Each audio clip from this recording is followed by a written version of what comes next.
안녕하세요. 스토리아트입니다. 오늘은 2023 서울예술대학교 수시 작문 기출문제를 풀어보려고 합니다. 문제 1-1에서 넷플릭스가 콘텐츠 산업에 가져온 변화를 묻고 있습니다. 그러므로 수험생 여러분들이 생각하시는 넷플릭스 등장 이후에 생겨난 변화들을 서술해 주시면 됩니다. 여기서 주의하실 점은 문제에서 시청자들의 콘텐츠 선택 및 소비 관점에 한 가지 이상의 의견을 피력해야 한다는 점입니다. 그러므로 넷플릭스의 등장을 통해 변화된 콘텐츠 선택 및 소비 방식과 더불어 그에 대한 본인의 의견을 함께 더해주셔야 합니다. 가장 대표적인 예시로 때와 장소를 들 수 있습니다. 과거에는 매체와 수단이 한정적이었기 때문에 한정된 시간과 장소에서만 콘텐츠의 소비가 가능하였습니다. 그러나 지금은 때와 장소에 구애받지 않고 콘텐츠를 소비할 수 있게 되었다는 점을 들 수 있습니다. 이런 식으로 여러분들이 생각하시는 콘텐츠 선택 및 소비 방식 변화에 대해 한 가지 이상을 서술하시고 그를 통해 콘텐츠 산업에 어떠한 변화가 생겼는지를 작성해 주신다면 1-1번 문제의 경우에는 어렵지 않게 작성하실 수 있으실 거라 생각합니다.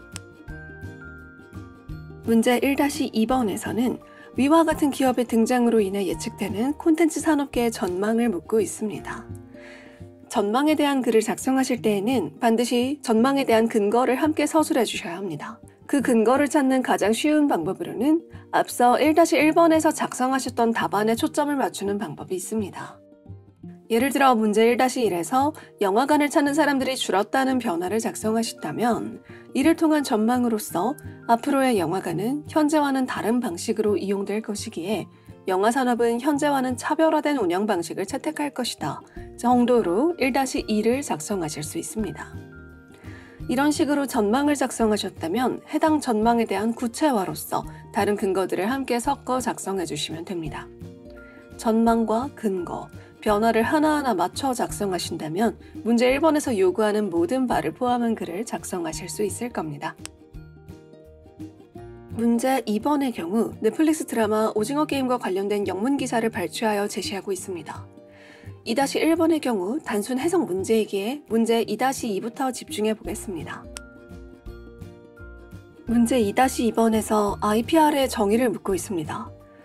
아래 영어 지문에서 IP의 정의를 제시하고 있기 때문에 IPR에 대한 지식이 전혀 없더라도 문제의 답안을 유추할 수 있습니다.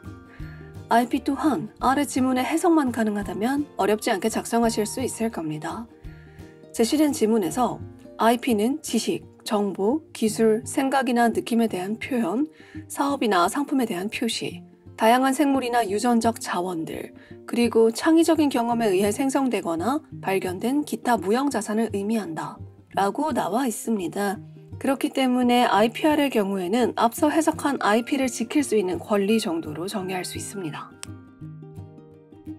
문제 2-3번의 경우 IPR을 보호하고 일반 대중 국민들의 이해와 관심을 널리 홍보하기 위해 어떤 노력이 필요한지 묻고 있습니다. 그렇게 앞선 문제들을 통해 이해한 지적재산권을 보호함과 동시에 국민들의 이해와 관심을 끌 수 있는 방안에 대해 본인의 의견 혹은 노력 및 개선할 부분을 작성해 주시면 됩니다. 문제 3번에서는 최근 감상한 영화, 연극, 드라마, 뮤지컬 중에서 마케팅 측면에서 가장 성공적이라고 생각되는 작품의 예를 들어보고 그 요인에 대한 설명을 요구하고 있습니다. 이 문제를 작성하실 때에는 가급적 본인이 좋아하는 작품보다는 대중적으로 성공한 작품을 선정하시는 것이 좋습니다. 마케팅 측면에서 성공적인 작품이기 위해서는 어느 정도의 대중성을 띄어야 하기 때문입니다.